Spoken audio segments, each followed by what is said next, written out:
dan walaupun sudah bekerja sama dengan Interpol, pihak kepolisian, dan mungkin saja Badan Intelijen Negara atau BIN, sampai sekarang dan sampai detik ini sekali lagi posisi ataupun keberadaan Harun Masiku ini tidak dapat diketahui seperti itu ya. Ini yang menjadi pertanyaan, sebenarnya sekuat apa sih Harun Masiku ini sehingga dia bisa bersembunyi dari pengejaran tim penyidik KPK seperti itu.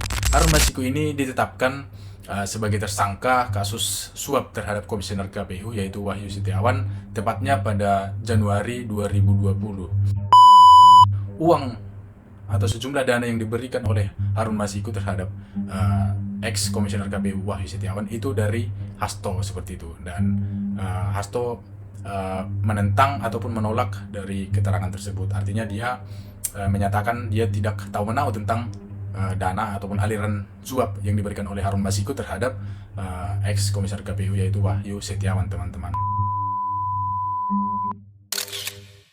Halo sahabat-sahabat sekalian, perkenalkan nama saya Sanggam Fernando Nebaho. Saya alumnus Ilmu Pemerintahan Universitas Riau. Ya, itulah sekilas terkait tentang diri saya, teman-teman.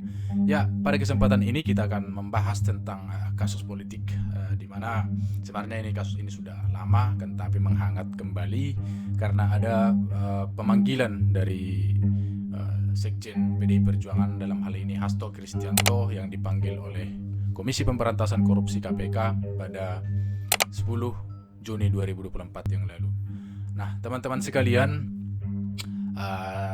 kita akan membahas nanti di inti dari keterlibatan Hasto ini sejauh mana sebenarnya dia terlibat dalam kasus suap yang dilakukan oleh Harun Masiku ini seperti itu. Itu inti daripada diskusi kita pada kesempatan ini, teman-teman sekalian. Nah, teman-teman sekalian, Harun Masiku ini sebenarnya dia merupakan seorang caleg dari PDI Perjuangan Dapil 1 Sumatera Selatan. Kan tetapi pada pemilu 2019 caleg ataupun anggota DPR terpilih dari PDI yaitu Nazarudin Kemas ini meninggal dunia, sehingga Harun Masiku ini ditetapkan menjadi pengganti antar waktu. Dan sebenarnya di PDI Perjuangan ini sudah clear, dan juga di Mahkamah Agung dia sudah mendapatkan legitimasi untuk duduk di Senayan sebagai anggota DPR terpilih seperti itu. Nah, teman-teman, apa sebenarnya yang menjadi masalah dari kasus ini? Ketika dia sudah mendapatkan legitimasi dari partai dan dari Mahkamah Agung. Nah, yang menjadi masalahnya, teman-teman, yaitu salah satu komisioner KPU yaitu Wahyu Setiawan ini tersangka kasus penyuapan dari Harun Masiku, sejumlah dana kurang lebih 900 jutaan lah, teman-teman. Dan sebenarnya juga Wahyu Setiawan ini sudah menjalani hukuman penjara seperti itu. Nah, naasnya teman-teman, Harun Masiku ini sampai sekarang tidak diketahui keberadaannya. Nah, jadi kita akan menceritakan secara ringkas sebenarnya siapa Harun Masiku ini seperti itu.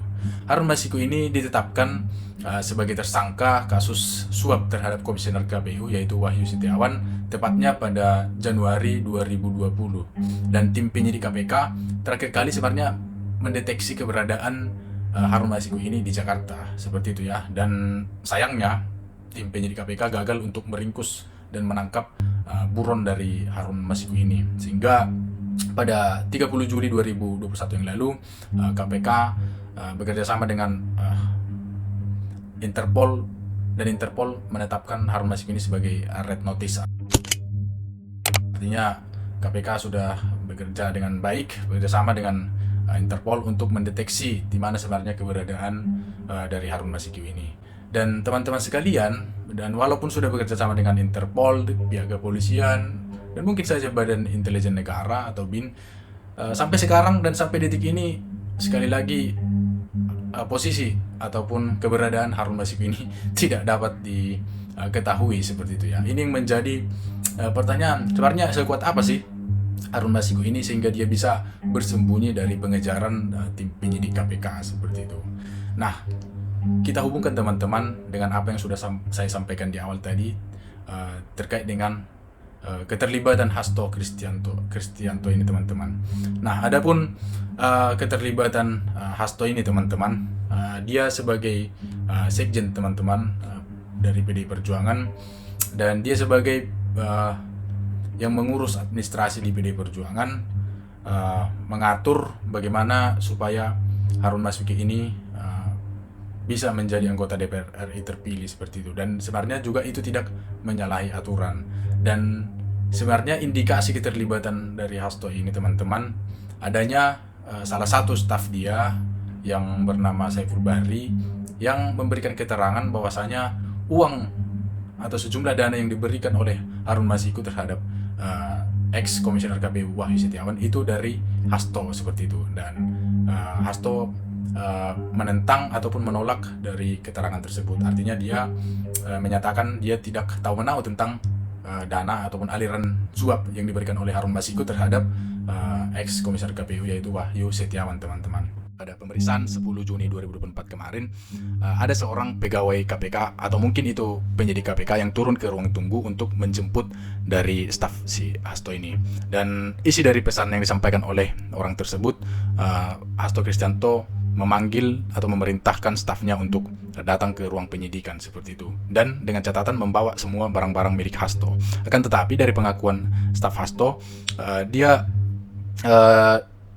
turun di lantai 2 dan semua barang milik Hasto ini seperti handphone dan buku catatan itu disita oleh orang tersebut seperti itu. Dan ketika staf ini masuk ke ruang penyidikan, Hasto juga sangat terkejut kenapa dia berada di sini. Artinya dari pengakuan itu sebenarnya staf ini tidak ada diperintah oleh Hasto Kristianto untuk datang menemui dia di ruang penyidikan.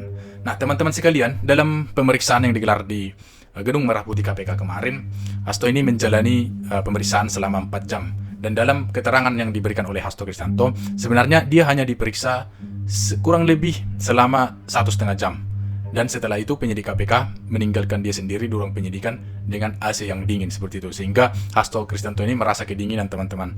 Nah, dan Hasto ini menyatakan dia ditanya dalam arti tidak substansial dan membuang-buang waktu seperti itu ya, teman-teman. Nah, akan tetapi yang menarik juga, teman-teman, jubir dari KPK menyatakan penyitaan yang dilakukan oleh tim penyidik itu sah dan memiliki legitimasi, teman-teman, karena sudah diatur dalam KUHP, di mana KPK ketika membutuhkan barang bukti untuk tambahan itu berhak menyita dari barang bukti ataupun barang-barang yang dimiliki oleh tersangka ataupun saksi sekalipun, teman-teman.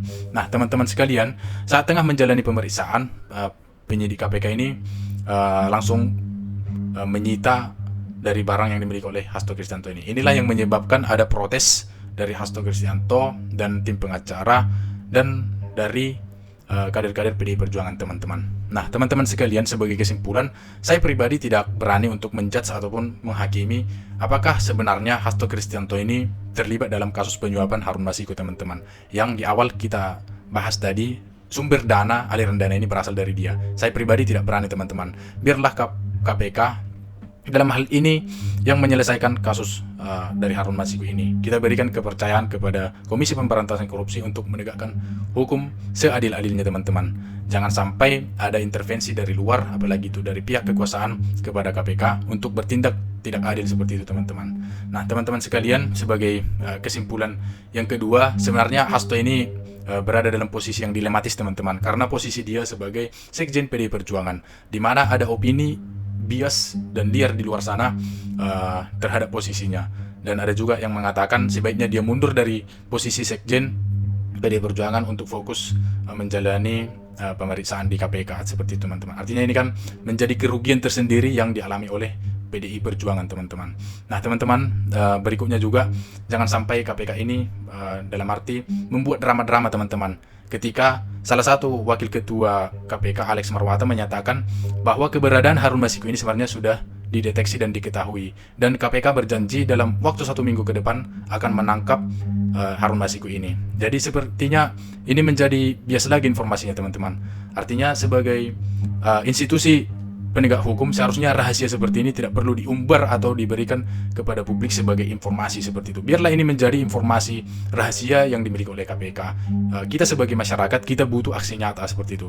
Siapapun orangnya, sebagai warga negara, kita tetap mendukung KPK. Kita mendukung KPK untuk menuntaskan masalah kasus korupsi, terlebih dari kasus suap yang dilakukan oleh Harun Masiku ini, supaya tidak terjadi lagi di kemudian hari. Kita mendukung KPK, sahabat-sahabat sekalian, untuk bertindak profesional dan tidak tergantung pada arahan-arahan dari kekuasaan dimanapun, seperti itu. Mungkin itu saja teman-teman pembahasan kita pada kesempatan ini.